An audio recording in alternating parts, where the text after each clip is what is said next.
লাগছে। আপনার সেদিনকার সেই ক্লান্ত সন্ধ্যার অনুভূতিটা আপনি একবার চিন্তা করে দেখুন। আবার হয়তো কোনো একদিন আপনাকে কেউ একজন এসে বলল, তোমার কোনো কিছুই ঠিক হচ্ছে না। সেদিনকার সেই সারাদিনের অনুভূতিটা আপনারা একবার চিন্তা করে দেখুন, আপনার মনের অবস্থা কেমন ছিল। অর্থাৎ কথা হচ্ছে একটি পোশাক।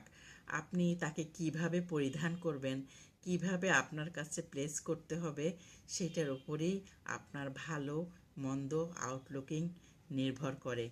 কথা দিয়ে আমরা মানুষের মন জয় করতে পারি, আবার কথা দিয়েই আপনাকে বিভীষিকাময় অবস্থায় ফেলে দিতে পারি।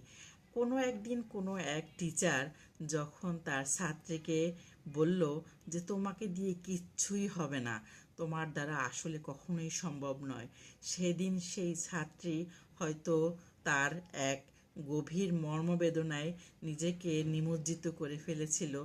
অথচ সেই দিন যদি সেই টিচার তাকে বলতো তোমাকে আরও অ্যাক্টিভ হতে হবে, আরও এগিয়ে যেতে হবে, আমি তোমার পাশে আছি, তাহলে সেই দিনকে সেই ভালো কথা, ভালো পরামর্শ তাকে হয়তো একটি নতুন জীবন দান করতে পারে।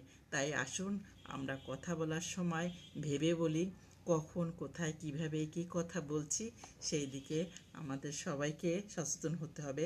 ভালো থাকবেন বন্ধুরা। আসসালামু আলাইকুম।